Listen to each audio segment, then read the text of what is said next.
Hello, everyone. Welcome to another assessment for the CAA aspirants from LUMP. We are now on our final week for basic anatomy and physiology, lymphatic system and special senses. So let's call on Ma'am Litzilis. Good Yes, Doc. afternoon. Number Good one, afternoon, everyone. what are the three main functions of the lymphatics or the lymphatic system? The three major roles of the lymphatic system are managing the fluid levels in the body, Hmm, um, dealing with cell products Okay. or the cell production, Hmm, and absorbing some of the fats in our diet or from Okay. the intestines So basically, it's and about fluid balance, lipid fluid or bags. fat absorption via the lacteals, and defense. No? Yung sinabi mong last, cellular Mm. defense. So, kasama pa rin siya ng immune system natin. No? What does the lymphatic system consist of? Anong composition ng lymphatic system? Um, they consist of vessels or blood vessels, Hmm? Ano pa? uh, bone marrows, lymph nodes, Andyan, of course, yung lymphatic vessels, lymphatic tissue, lymphatic nodules, lymph nodes, tonsils, spleen, and thymus. So kung naalala nyo sa TCM, spleen is categorized as an earth element kasama ni stomach. But in Western medicine, kasama siya ng lymphatic system. So what are lymphatic vessels for? Or what are lymphatic vessels essential for? the lymphatic is essential for collecting excess fluid from Okay. the body's tissues and returning it to the bloodstream. So in other words, maintaining fluid balance. No? Maintaining. Okay. Lymphatic vessels originate as what? Saan siya nagmula?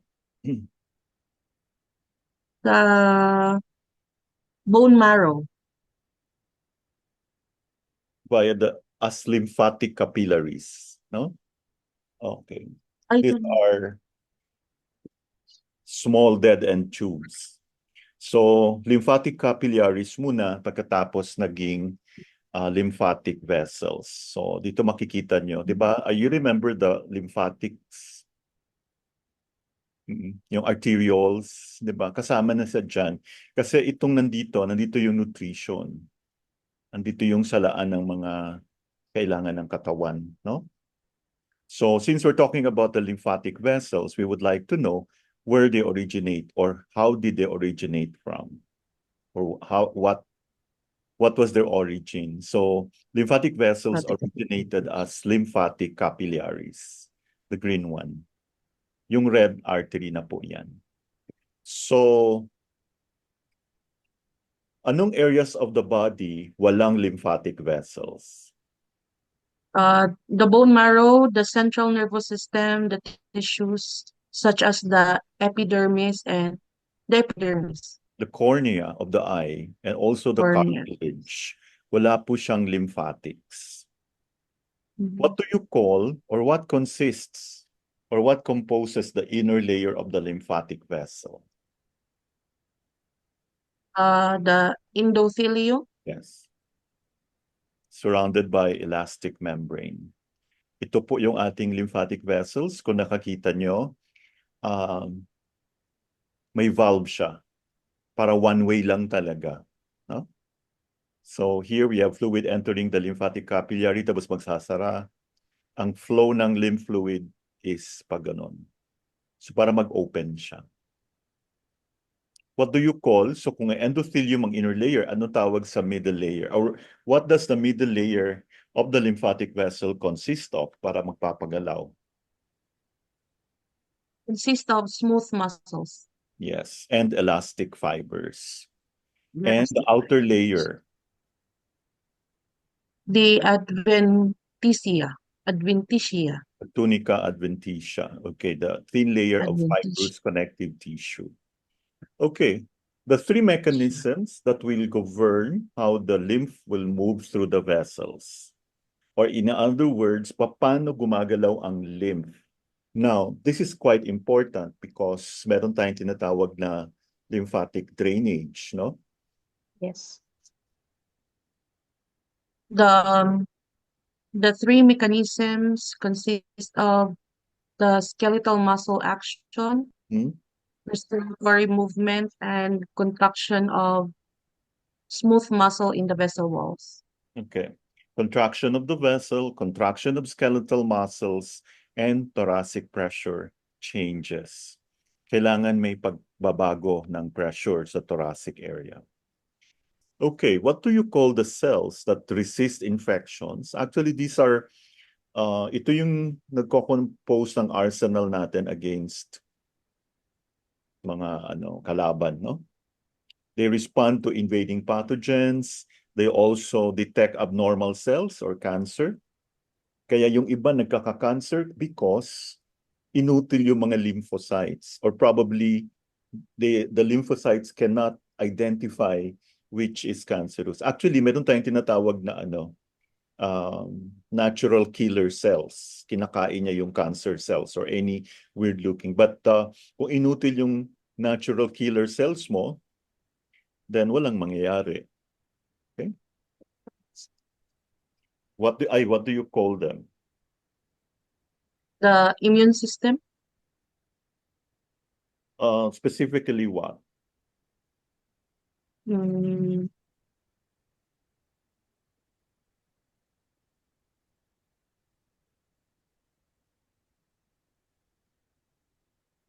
It's a I big don't have.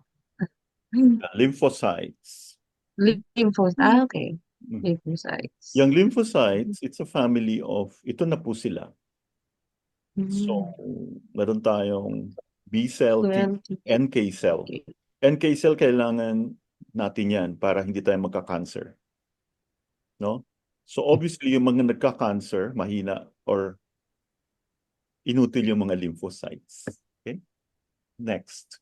What do you call the round or oval or bean-shaped bodies that filter lymph? They are distributed along the various lymphatic vessels.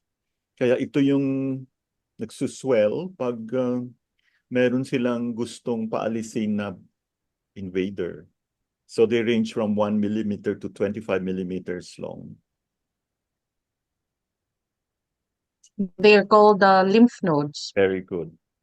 Yan po yung ating mga lymph nodes. Ang dami po. Kaya kung meron po tayong Mhm. example, wag naman sana, no? Mayroong breast cancer. Kung napapansin nyo, pinapalpate yan kung may mga lymph node. Kasi dito nakatambak, oh. Oo. So, parang hinaharangan niya yung cancer cells. Pag nag-swell yan, that's a red flag. Ma-share ko lang, Doc, sa iridology, yung yung makikita mo sa eyes niyan is what we call the lymphatic rosary sa Okay. iris. Parang ang rosary, oh. Nakikita mo talaga yung lymphatic rosary. Okay. Sa eyes. Kapain mo na lang talaga. Mm-mm. Next. Sa Chinese naman, yung mga lymph nodes nagsuswell, may phlegm. May phlegm. Next. Um, larger vessels that are formed from lymphatic vessels that converge. No? Ito yung mas malaki. Ibig sabihin, the lymphatic group, it's a group of lymphatic vessels that drain the lymph from a major portion of the body. What do you call this? The lymphatic duct, ano ba, Lymphatic Doc? trunks. Mas malalaki. Trunks pala.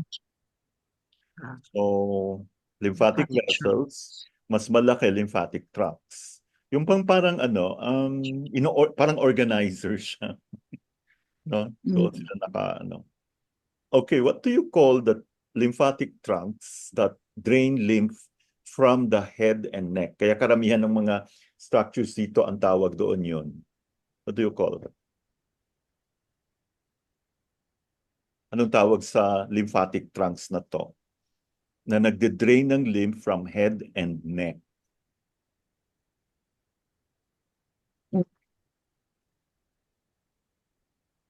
Ang nakita kong sagot kasi dito, Doc, ay ano eh, Ano? subclavian tracts.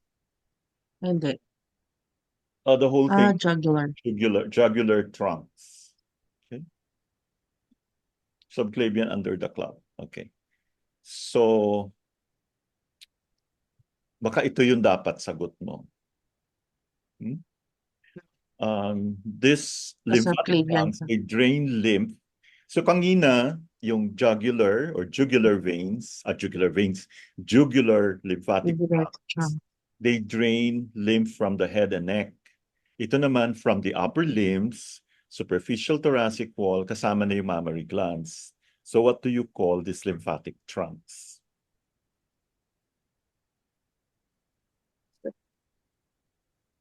Yung subclavian trunks. Yes, subclavian trunks. Yan po, oh. Ang dami nila, no?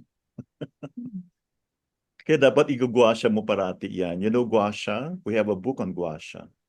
Number 15. Do you have an answer here?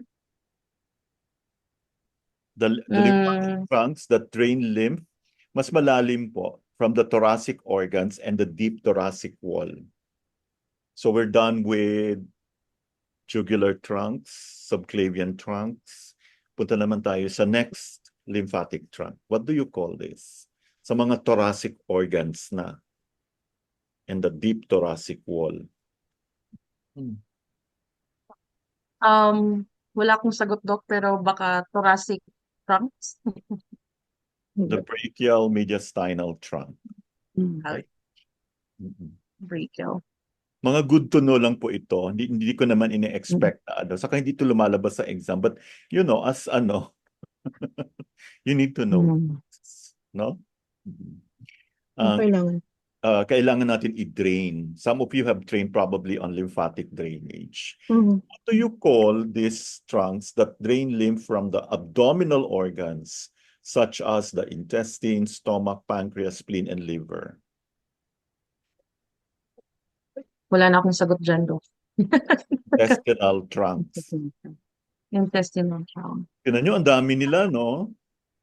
Kaya kung saan, ano, napansin nyo kung saan yung mga lymphatic trunks, doon yung usual site ng cancer. Yeah. Yes? Neck. Di ba may mga Yes. ano tayo, colorectal. Kaya connect-connect yan lahat, oh. Mm. Bawal matakot. Kailangan matapang. So ako pa sa inyo, pa-acupuncture. Ito naman, ito, yung, okay. Yes. Drain lymph from the lower limbs, pelvic and abdominal walls, pelvic organs, ovaries, or testes. I'm sure you've heard about ovarian cancer or cancer of the Yes. kidney and adrenal glands. Kung saan. So, trabaho kasi, di ba, these are the vessels na merong, you know, mamaya we will be discussing the lymphocytes, which are very, very important to protect yourself from cancer. No? So, yon. What do you call these trunks? Anyone who can answer? Lumbar trunks. Very good. Lumbar trunks. Ikata nyo, yun meron ding thoracic duct. Iba naman yan. Okay, punta naman tayo. These are lymphatic trunks that either connect to large veins in the thorax or join to yet larger vessels, which will then connect to the large veins.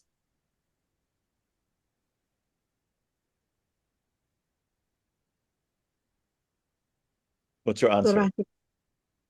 Lymphatic ducts. Nakikita nyo to. Mm.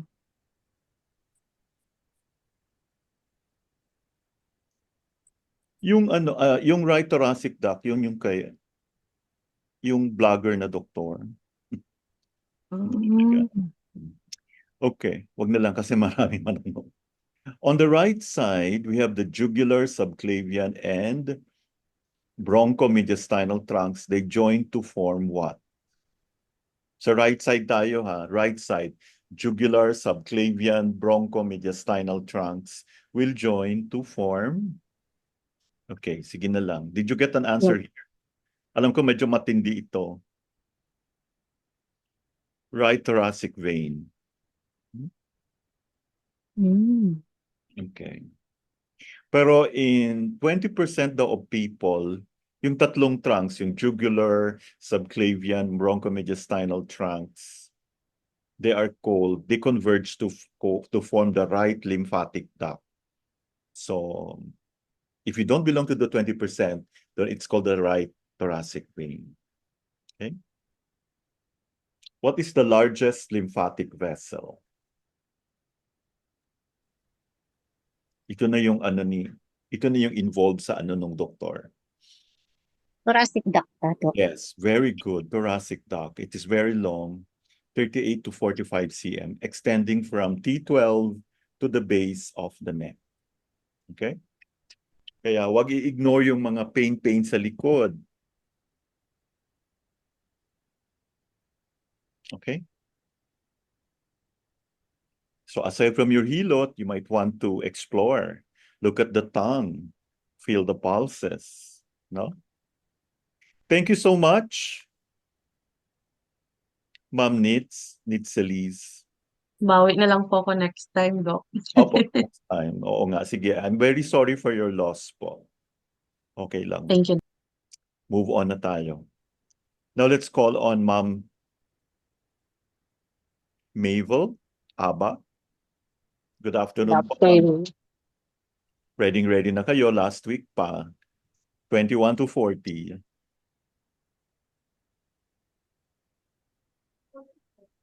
Okay.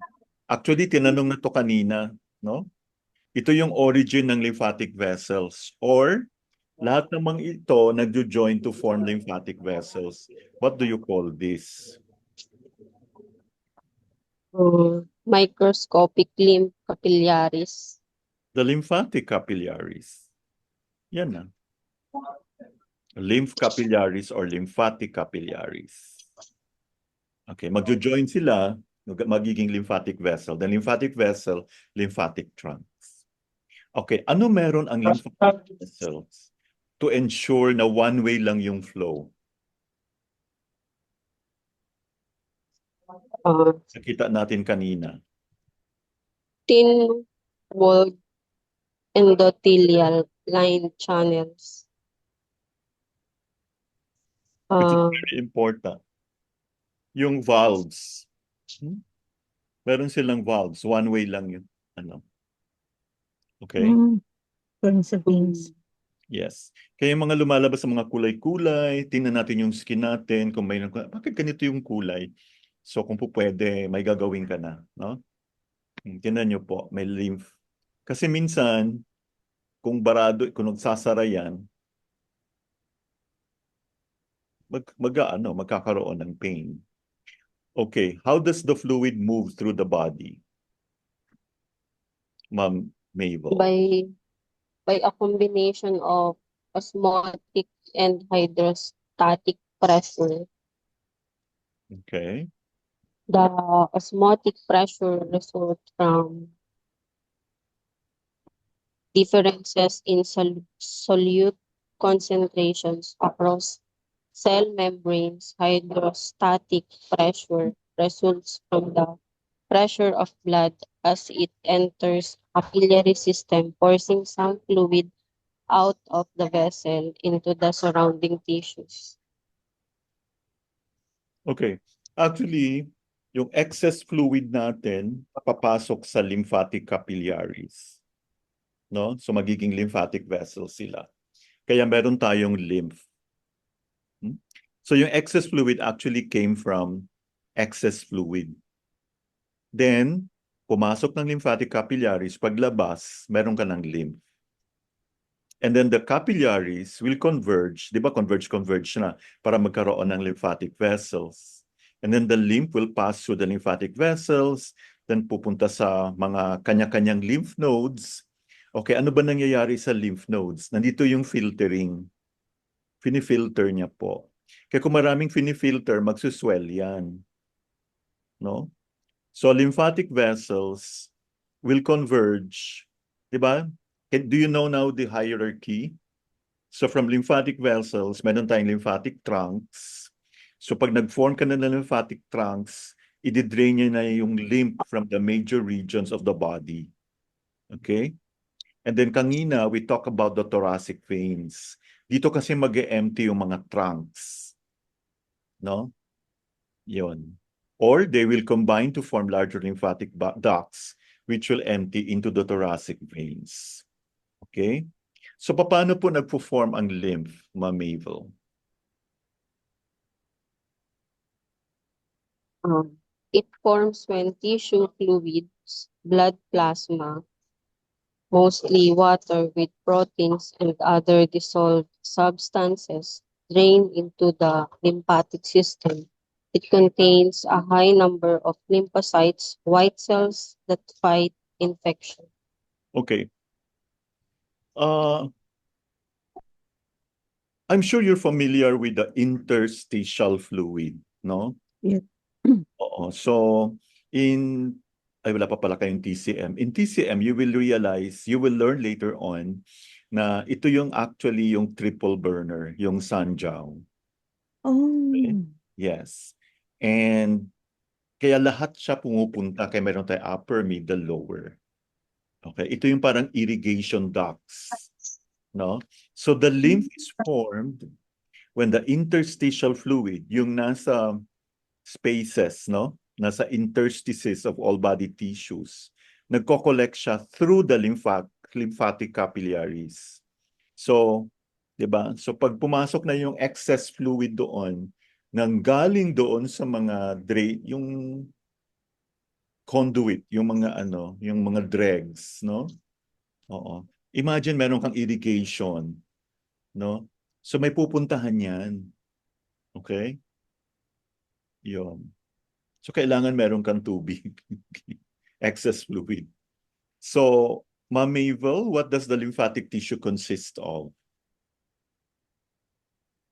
The lymphatic system is comprised of both conduits and lymphoid cells Hmm. within organized lymphoid tissues. Okay, kaya tinawag na lymphatic tissue yan because of the lymphocytes. Hmm? So the cells that make up most of the lymphatic tissue are called lymphocytes. Mamaya we will learn what these lymphocytes are. Pero meron din tayong mga macrophages, no? Yung macrophages, yung yung parang nanlalamon. Parang you remember yung Pac-Man before. Oo, lumalamon siya. Nilalamon niya, nilulunok. Okay? Meron din tayong dendritic cells and other cell types. So what are the two types of lymphocytes? Now, all of you should know this. This is very important. The two main types of lymphocytes are B lymphocytes and T lymphocytes. B lymphocytes make antibodies and T lymphocytes help kill tumor cells and help control immune responses. Okay. Originate siya from red bone marrow, yung red, ha? And are carried by the blood, kasi red eh. Dinadala ng blood to the lymphatic organs, T cells and B cells. So what do you call the cells that become plasma cells to produce antibodies? Di ba we have B lymphocytes or B cells and T lymphocytes or T cells. So anong tawag dito sa mga cells na nagiging plasma cells? They become plasma cells that produce antibodies in response to an antigen, or they become memory cells that remember the antigen. So Wait lang po. It's either B cell or T cell. So what's the sagot? Iba naman yung memory. One's Okay. B cell, B cells or the B lymphocytes. B cells. Okay. What type of cell is involved in phagocytosis? Phagocytosis. Phagocyte, yung ini-engulf.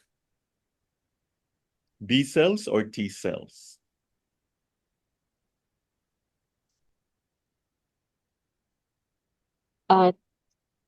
T cells. Yes, or T lymphocytes. Yan po itsura ng ating nilulunok niya, no? Okay. These are very fine collagen fibers produced by reticular cell. Actually, give away na yung sagot eh. These are very fine collagen fibers produced by a fibroblast called reticular cell. Anong tawag sa Type 3 collagen or connective tissue. okay, the reticular fibers? Okay. So they form nasa ito sila eh, Ang reticular fibers are actually a type of connective tissue fiber. Sabi mo nga, composed of type 3 collagen, no? Nagpo-form sila ng network sa liver, sa bone marrow, and the lymphatic system. Can you imagine? Liver, bone marrow, kidney, lymphatic system, diba the triple burner, diba? Okay. So what do you call the non-encapsulated lymphatic? What is a non-encapsulated lymphatic tissue? Walang capsule, di ba?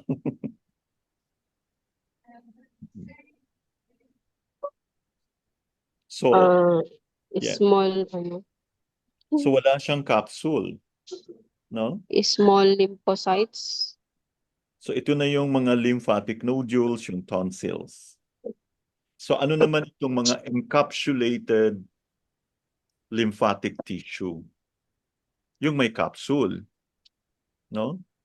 So they form most Thymus. organs. So ano nagpo-form nito? Yung Thymus and lymph node. and the spleen. Okay? Okay. What is the MALT or mucosa-associated lymphoid tissue? Saan mo ito makikita? From the term mucosa.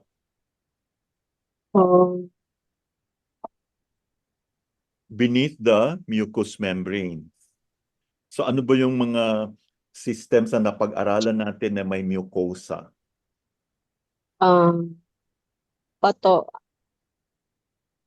Pathophysiology, etiology.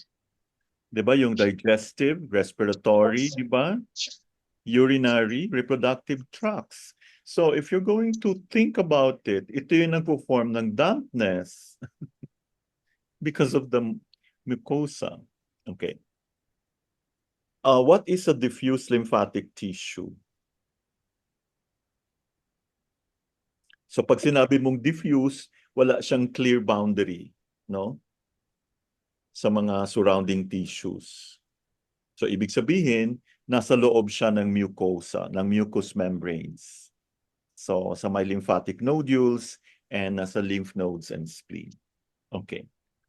What do you call this denser arrangement of lymphatic tissue organized into compact, somewhat spherical structures ranging in size from a few hundred microns to a few millimeters or more in diameter or more? They are loose connective tissue sa digestive, respiratory, urinary, and reproductive systems. Kaya alam na natin bakit dito karamihan may cancer. No? Digestive, respiratory, iba lang, urinary, and reproductive. Now, we all know na may connection lahat yan. Okay? Mataas yung kanilang number of B cells. So, ibig sabihin, they produce antibody. They become plasma cells to produce antibodies. So, anong tawag dito po? Yung napakarami kanina na nakascatter Ma'am Mabel?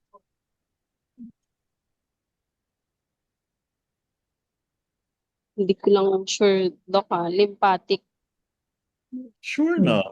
Lymphatic nodules. Ay, Ano ba yan? Okay, anong tawag sa ano naman? mamadali kasi sasagot. Aggregation. Okay, lymphatic nodules. Ngayon, let's be specific naman. Oo. May name ang tawag dito sa may small intestine and the appendix. Aggregation of lymphatic nodules sa distal half of the small intestine and the appendix. Pairs, Yeah, the patches. Peyer's patches. Okay. In addition to mold, no, mucosa-associated lymphatic tissue, lymphatic nodules are found within lymph nodes and the spleen. Ang tawag sa kanila pag nasa spleen are what?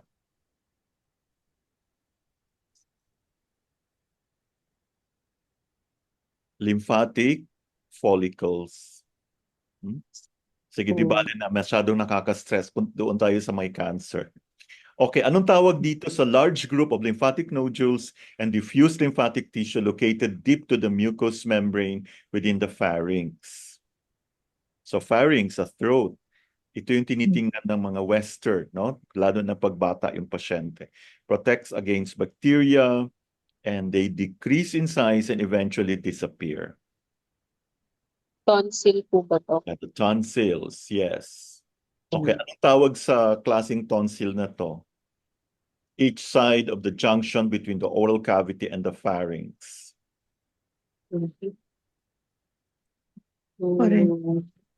Ito, Wala akong sagot, Doc, hindi ko alam. the palatine Pharyngeal tonsils. tunnel. Palatine. Nagsuswell yan. Can you imagine pag nag-swell yan, hindi ka makahinga.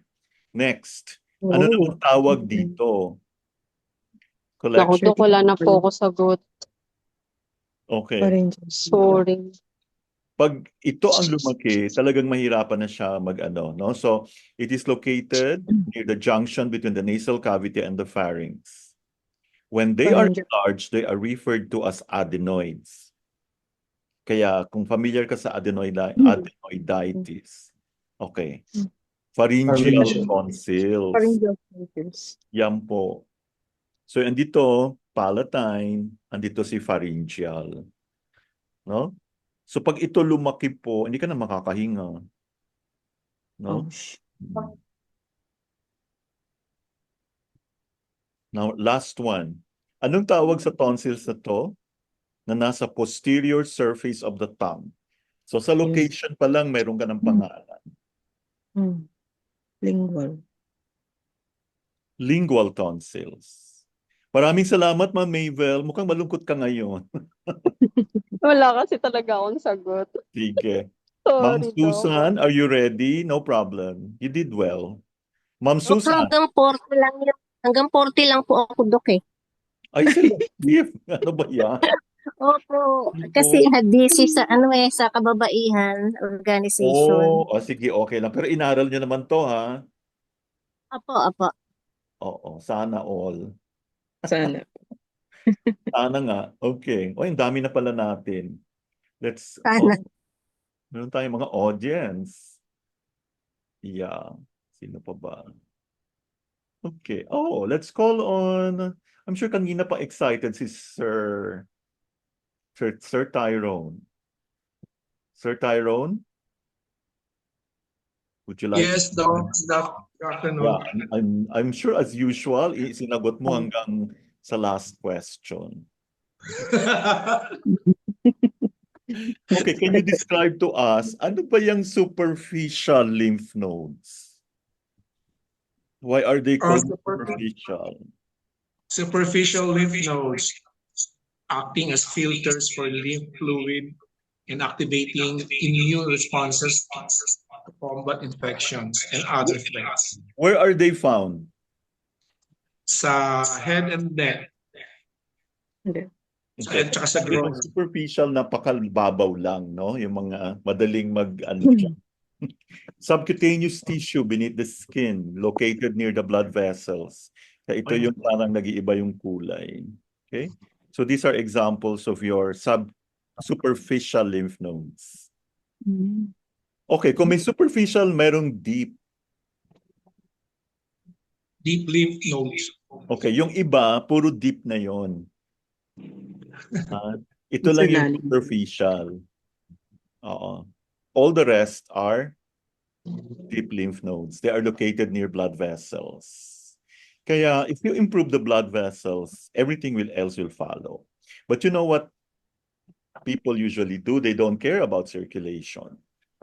Okay, Sir Tyrone, what do you this structure surrounds each lymph node. Okay, extensions of this are called trabeculae, which form a delicate internal skeleton in the lymph node. What is this structure? Nakailan? It's the capsule of the lymph node. Yeah, very good. Ang galing. Capsule. Next.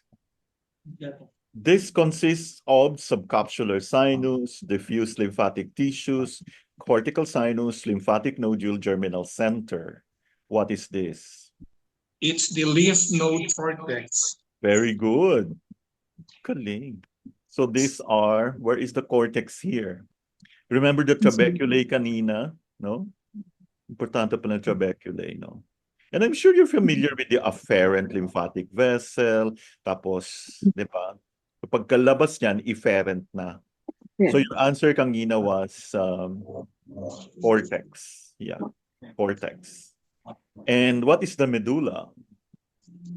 Medulla is the innermost region of a lymph node located beneath the cortex. Okay. Ganun lang, di ba? Parang adrenals din.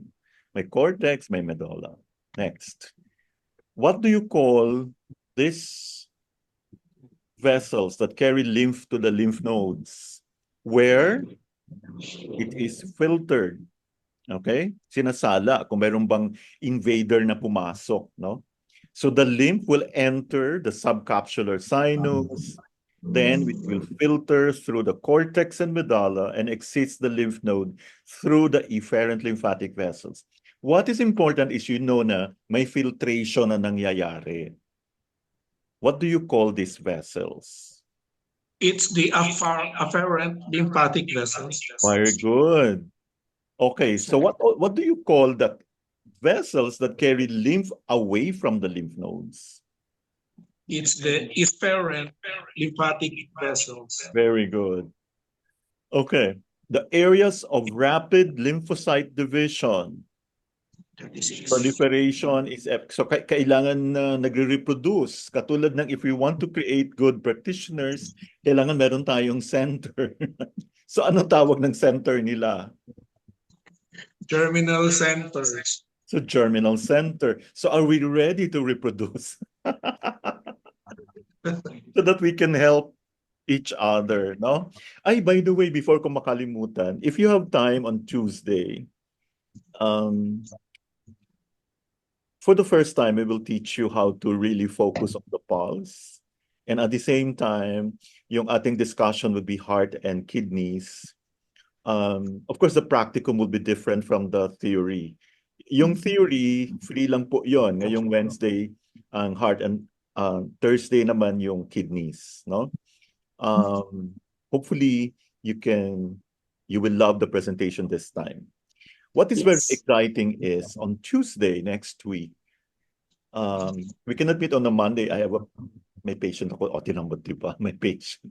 Galing pa dito yon, pupunta ng Manila. Anyway, Tuesday, we will talk about the heart and kidneys. We will focus on, ang dami kasing may heart problem, may kidney problem. No?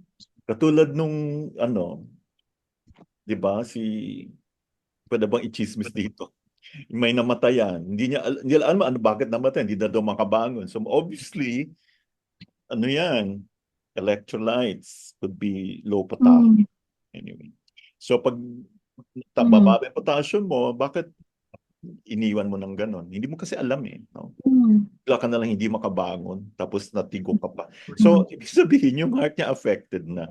Kaya heart and kidney, we will teach you how to really explain this to the patient in a very simple manner. Because I think the topic, the title would be, how to make your patient see you again. So we Yes. have to start educating patients. We will try to make this as simple as possible so that alam mo, doon pa lang, hindi ka pa nakakapag-start ng treatment. Ay, i-refer pala, dadalhin ko pala dito yung parents ko, yung pamilya ko, and also the friends. Do you like that? Yes. So, Yes, um, Doc. another exciting thing is yung pulse. This is not found in the books. I don't know what trial and error, pero mabuti na lang yung pasyente ko medyo matalino rin, no, di ba? So, di ba it would be very exciting if ang mga pasyente will be very discriminating, no? They will only choose the therapists that know what they are doing. How? Tuturuan natin yung mga pasyente kung nasaan yung mga pulses nila. Example, Doc, ako as mom, I think I have to come back. My heart pulse is so, it's so ano tawag dito? Nagtatago. Parang gaano siya. Nawawala. So, pumunta sa'yo. Ngayon, kung hindi lumabas yung heart pulse na yan, hindi ka nag-train sa lung. Okay? Yes. Being excited? Yes. Yes, Doc, We haven't excited. done that before. Kasi ako naman, sabi ko, siguro as much as possible, as early as possible, because we do not know when we're going to say goodbye. So at least, just promise me that you will have to spread the good news to everyone. Yes. We are actually training you to become good trainers. Without training, you will stop learning. Okay? Yes. Para hindi na tayo masyadong ismulin. You know, I don't know even siguro napansin nyo na, I don't like things that others have. Charot. Like, my music is different. I don't listen to pop. When you say pop, kasi everybody listens to it. It has to be something na very, very, very you. So we want Glum to establish a global brand. Can you imagine if the practitioner, the patient will say, ay, ayoko na sa kanya, hindi nagbago yung pulse ko. I just felt better. No? Because you cannot give the proper treatment if you do not know diagnosis. Okay? But don't worry. The practicum, paulit-ulit yan. We are still going to explain the 5 elements in a very simple way. The TCM organ clock, which I find very, very interesting. And also the channels. Yung mga Taiyang, yung mga Yangming, yung mga ganon. And you will have to palpate the channel. Okay? Para talagang swak na swak, no? And also, aside from palpating the pulse, because it's part of palpatory diagnosis. Okay? So karirin na natin to bago mag-2025. Yes. So that in the future, in the very near future, the people will decide who to consult. If you do not have the brand, then you will not get referrals. Kasi panahon na mag-level up. Okay? I don't care what other people say. We're not doing it for ourselves only, we're doing it for the whole industry. Bawal na ang walang alam. So I think we are challenged because the pulse diagnosis is the most difficult subject to teach. And the one that you will learn on Tuesday and Wednesday, they're not in the book. Ewan ko anong ginawa ni Ma'am Mercy sa akin, pero parang biglang meron pumasok na ng mga... Hindi po ako yun. Ewan ko lang. But I have to believe someone here. When I see the face of Sir Froilan, na talagang ayaw niya nang mumurahin. Gusto niya quality. Ay, ano yan? Dr. Moyla. One of the aspiring po yan, sir. Doc, one of the aspirant po yan siya. Ay, alam ko. I'm so excited with this. Opo. All the batches are good, but I don't know. I'm so inspired by this batch. So let's get this done with. So let's make it more clinical. A practicum is a practicum. Ang gusto natin mangyari is tinuturuan natin yung mga pasyente. Pag tinuruan mo yung pasyente, nako, in a very entertaining way, they will definitely come back to you and will give you more referrals, believe me. Okay? So that next year, we should see new teachers already. So that's what we call a global brand. Because I don't want the patient to be shortchanged.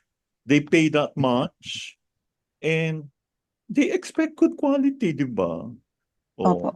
If you buy Hermes or LV, they should expect the quality. Hindi yung peke. Okay. Correct. Ito lang pakialam sa mga certificate mo. Correct. Kung matalino ng mga tao ngayon, they will look at you, ay ano ba to? Okay. Very likable siya kasi marami siyang alam. No? So, ang totoong matalino, hindi hambog, hindi mayabang. Okay. So, let us try to upgrade ourselves. And let's show the world that we are here to stay. So, Germinal Center, yan. Diyan dapat dumami ang ating lahi. Okay. Hindi pa tayo tapos. Sir. Anong tawag dito po? Mga stem cell. Dito na alam nyo na ang importance ng stem cell. What is your answer here? Mahaba kasi yung question. Number 4, can I go? It's best described as the induced pluripotent stem cells. Yes, or the hemocytoblasts. So, ibig sabihin meron kang... Actually, ito na yata ang future, no? Pag pagkapanganak mo, kukunan ka ng cell from any tissue. And then, pagtanda mo, collection. Parang ganun. Usually sa lymphocyte po. Okay. Alam nyo na yon. So we modify it genetically to behave like an embryonic stem cell. Okay. Ano po ang organ na to? Ang side and clenched. Yeah, very good. Okay. Okay, punta na tayo sa special senses. What are the 5 special senses? The 5 special senses are the sight, hearing, smell, taste, and touch. And the balance. Ang bago ngayon, balance na, equilibrium. Okay? Balance. What do you call the sense of smell? The olfaction. Okay. Sense of light. Sense of sight. Sense of sight is vision. Sense of taste. Sense of taste is gustation. Gustation. Sense of balance informs us of the position of the head in space by monitoring gravity, linear acceleration, and rotation. Equilibrium. Vestibular. Equilibrium. Yes. Detecting and interpreting sound waves. Audition. Audition or hearing. Sense of hearing. Okay. These are paired organs located in the nasal cavity. Very simple. Ano tawag dito?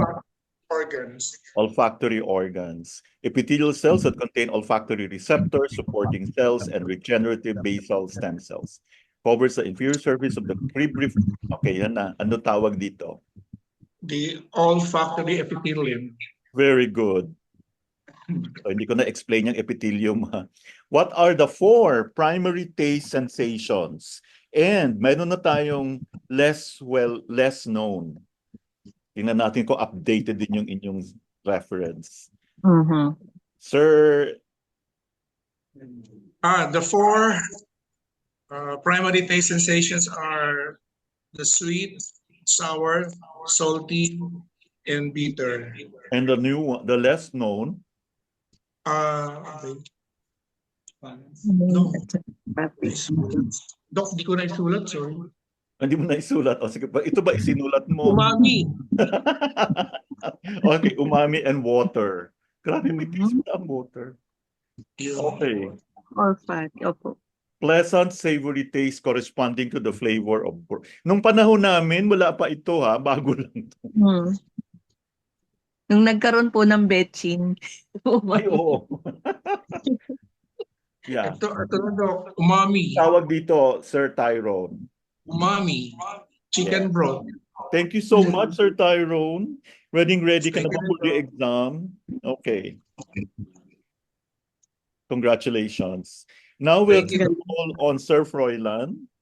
Yan. Ready? Hindi ko tinawag last time. Okay, 61 to 80. What are the accessory structures of the eyes? The accessory structures of the eyes are the eyebrows, the eyelids, the conjunctiva, lacrimal, orbit, extrinc. Okay. What do you call the continuation of the skin that keeps the surface of the eye lubricated and protected? Conjunctiva. No. Hindi The pa ang eyelid. skin. Ano daw? Continuation of the skin, the palpebral. Eyelids. So bakit yung iba may nilalagay? Sabihin may problema. What do you call the gap that separates the free margins of the upper and lower eyelids? Palpebral fissure. Very good. Ito. Next. Where the upper and lower eyelids connect. Medial canthus And and lateral lateral canthus. canthus. Very good. Robust hairs that help prevent foreign matter from reaching the surface of the eye. Eyelashes. Yung iba, puro false naman yung iba. May nakita ko, eyelash, ang haba-haba. Diba? Yung iba kasi wala ng eyelashes. Okay. What do you call this? Glands. They secrete lipid-rich product that helps keep the eyelids from sticking together along the inner margin of the eyelids. Tarsal glands. Very good. Or this is also called the meibomian glands. Okay, what do you call the mass of soft tissue that contains glands producing thick secretions? Lacrimal caruncle. Yes, ito po. The caruncula lacrimalis, if you are from Spain. The cyst, okay, ito naman, you should know this, that results from infection in the tarsal gland or the meibomian. Ang tawag dito. Palpation. Yeah, palation. Yan. Next, the epithelium covering the inner surfaces of the eyelids and the outer surface of the eyeball. Conjunctiva. Yes, conjunctiva. Covers the inner surface of the eyelids. Not sure conjunctiva ulit. Okay, palpebral conjunctiva, to be more specific. Covers the anterior surface of the eye. Cornea. No, still the conjunctiva. Ah, The ocular conjunctiva or the bulbar conjunctiva. oh. Kanina palpebral, ngayon naman bulbar. Transparent part of the outer fibrous layer of the eye kung saan mo nilalagay yung contact lens mo. Yun. Cornea. Yes. Describe the corneal epithelium. Corneal epithelium is the outermost layer of the cornea. Transparent dome-shaped structures that covers the front of the eye. Okay. It is 5 to 7 layers thick. These are the layers of the cornea. Ang dami, di ba? Dami.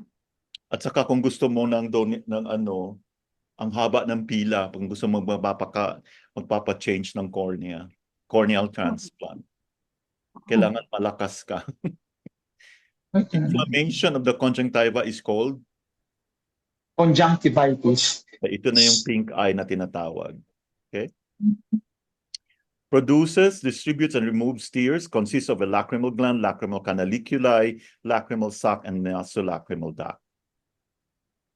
Lacrimal apparatus. Wow, galing. All the whole thing. Okay. Okay, now you understand bakit kung umiiyak ka, tumutulo pati si mo. Sino nakaka-relate? Di ba nakakahiya? Gusto mo sana umiyak ka lang, pero tumutulo dahil nga dito. Nakita niyo Connected na. pala. Nasal lacrimal. Conjunctival. O naso, ano. Kung iiyak ka, Nasa ito na lacrimal. nakakakita. Okay. Conjunctival. Nasa nasolacrimal pala. What do you call this pocket created where the palpebral conjunctiva becomes continuous with the bulbar or ocular conjunctiva? Conjunctival fornix. Very good. Kompleto. Yan. Mm. Oh. Okay, minsan pag tinitingnan mo kung maputla ba talaga, yan ang titingnan mo. So pag kulay papel yan, meron ka ng ano. Okay. Tear gland found at the lateral portion of the superior fornix. Lacrimal gland. Very good. Antibacterial enzyme within the secretions of the tears. So no need of antibiotic. Kailangan meron na tayong antibacterial enzyme. What do you call this? Lysozyme. Very good. What are the three distinct layers of the wall of the eye? The fibrous tunic. And the Uvea. intermediate? Uvea. And the retina. Very good. So ito yung fibrous tunic, the sclera and the cornea. Ito naman yung vascular, so puro blood vessels, iris, ciliary body, and choroid, and the neural, so nerve, the retina. Next. Visual receptors located in the inner layer of the eye that detect, you should know this, lalabas ito sa exam, that detect photons. Ay, bakit ko ba nasabi? Ano? Basic units of visual light. Photoreceptors. Yeah, photoreceptors. The eye chamber between the cornea and the iris. Anterior chamber. Okay, galing. Dito. Mm. Diba magaling kayo iridology. Eye chamber between the iris and the lens. Posterior chamber. Okay. Ito yung lens. Ito. Yeah, anterior chamber, posterior chamber. Next. What do you call the white of the eye? Ay, sumobra ka na. Maraming salamat, sir. Sir, Thank you po. congratulations. Oo nga. 83 na. Buti pa tapusin mo na lang lahat kaya. Sige, hanggang 90. Go. Andiyan ka na Oo. eh. Sclera. Yeah. Yes. Okay. Pigmented region. Iris, ciliary body, and choroid. Uvea. Very good. Ang galing. Okay. Mm. Contains blood vessels, pigment cells, and 2 layers of smooth muscle cells. Muscle fibers, rather. Papillary muscles to change the size of the pupil. Sabi nila, pag malaki daw yung pupil mo, malakas yung sex appeal mo. So, palakihin yung pupil. Iris. Yes, the iris. So, the pupil is just an opening. No, it's actually the iris that controls the papillary muscles. Next, the thickened region that begins deep to the junction between the cornea and sclera consists of the ciliary muscle, ciliary processes, and ciliary zonule. Ciliary body. Very good. Vascular layer separates the fibrous layer and the inner layer posterior to the ora serrata. Delivers oxygen and nutrients to the retina. Kaya nandyan yung mga vessels. Choroid. Very good. Next. The innermost layer. Andito yung nerve part. Ito yung tinitingnan natin pag nag-fundoscopy ka or pag gumagamit ng slit lamp, tinitingnan naman yung likod ng mata. Okay? Malay nyo, in the future, mag-specialize si Sir Froilan ng ay, alam niyo ba, ophthalmology, acupuncture, TCM ophthalmology. I have 2 ebooks. Wow. Wait lang, dumating na yung tubig ko. Wait lang. Sandali. Pahinga muna tayo. Sandali. Okay po. Sige, Doc. Wait lang. Paano ba ito man?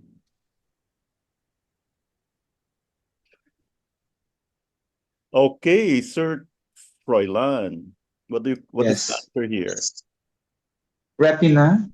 Yes. Diba, these are the vessels, diba? Oh, ito naman yung daanan ng optic nerve. Okay. Malay mo, darating yung time, tumitingin na kayo ng fundus. Oh my God. The fundus is the back of the eye. So what are the two main types of photoreceptors? The third type. Rods and cones. Okay, meron ng third type. What's the new one? Intrinsically sensitive retinal Intrinsically photosensitive retinal.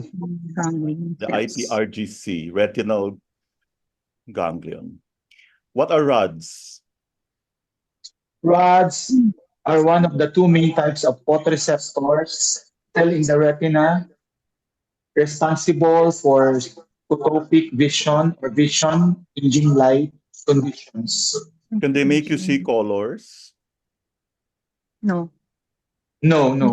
Okay. Ang galing nyo talaga. Kasi bakit ko tinanong yun, di ba? You really are good. Kaya pala may magpa-perfect. Okay, cones. Di ba hanggang 90 lang ako, Doc? Ayun nga pala, nagreklamo na. Okay, thank you. Para naman po sa iba. Congratulations. Parang namimihasa. Okay, sino pa tatawagan? Thank you, Doc. Wait lang. Thank you. Oh, si Sir Walter. Sir Yan. Walter, tapusin mo na. Go. Alam ko, pinaghandaan mo na ito last week pa. Sorry po, hanggang 60 lang po nasagot ko eh. Ala. Nag-ano po Hindi ako eh. ganon. Nasa, O sige, stock nag-duty- knowledge na lang. Nag-duty ako sa ibang clinic po kasi. Sorry po. It's okay. Balik tayo kay sino ba yun? I'm sure hindi na niya sinagot. Ma'am Mercy. Okay. Ay. Why did I forget Sige po. about you? Okay. No problem po. Sure. Let's finish this. Mm. Cones. Cones. Yes. Cone functions in bright light conditions and are responsible for color visions.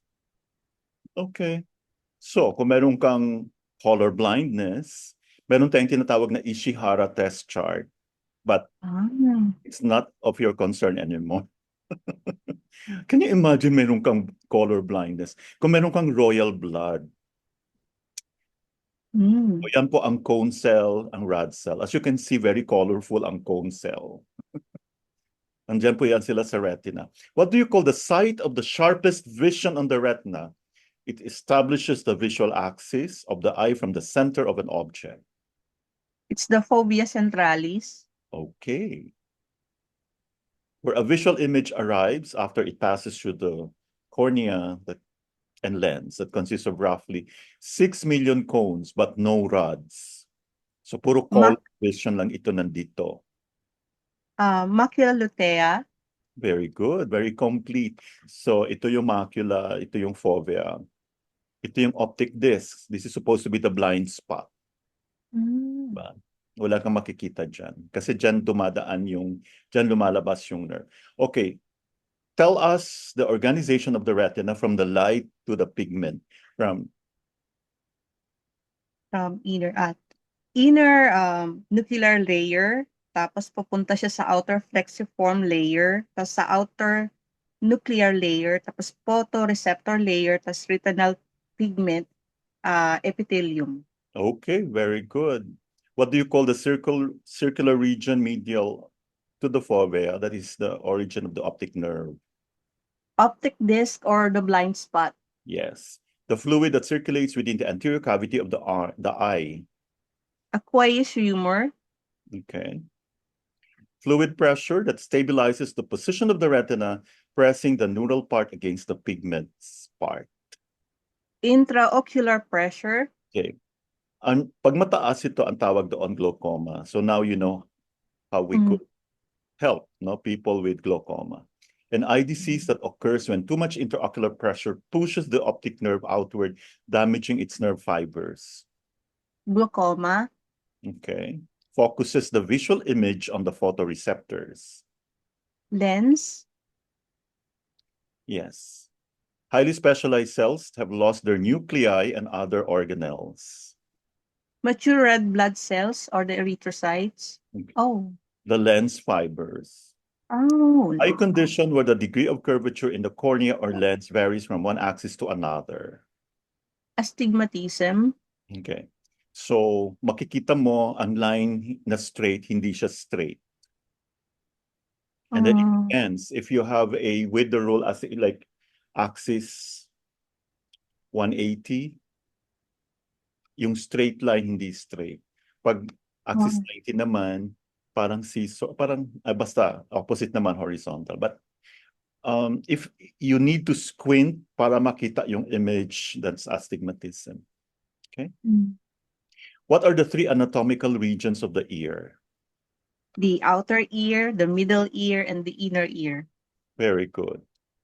Visible portion of the ear that collects and directs sound waves towards the middle ear.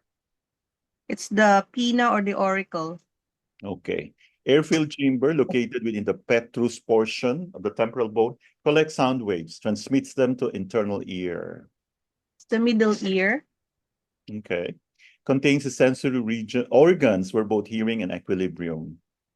Inner ear. Okay. Outer fleshy cartilaginous part that surrounds the external acoustic meatus. It's the pinna or the auricle. Oh, diba? We have auriculotherapy. Oh, I'm sure alam niyo na yung mga itsura ng mga merong mahina na yung kidney, yung meron ng heart issue. Diba interesting? Oh, the canal that funnels sound further into the ear. The external auditory canal or external acoustic meatus. Okay. Thin semi-transparent sheet separating the external ear from the middle ear. The tympanic membrane or the eardrum. Wow. What are the auditory ossicles? These are three small bones located in the middle ear that play a crucial role in hearing and by transmitting sound vibrations from the tympanic membrane to the inner ear. Okay, so there are three. Okay, what do you call this? Hammer ear bone that attaches at 3 points to the interior surface of the tympanic membrane. It's the malleus. Okay. Anvil, ear bone that attaches to the malleus and stapes. The incus. Stirrup, ear bone that attaches to the incus and is bound to the edges of the oval window. Stapes. Okay. Congratulations, everyone. Thank you for completing the course. So, off ko muna.